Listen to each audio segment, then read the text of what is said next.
பொருளோடு புகழைத் தந்து போற்றிடும் வாழ்வைத் தந்து வருங்காலம் அனைத்தும் செல்வம் வரும் காலம் ஆக்கி வைத்து பெருமைகள் வழங்க வேண்டும், பேரருள் கூட்ட வேண்டும்.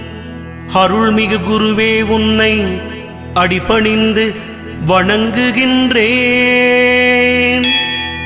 வருடம் ஓர் ராசி வீதம் வட்டமாய் சுழன்று வந்தே தருகிற பலனை நாங்கள் தங்கமாய் ஏற்றுக்கொள்வோம்.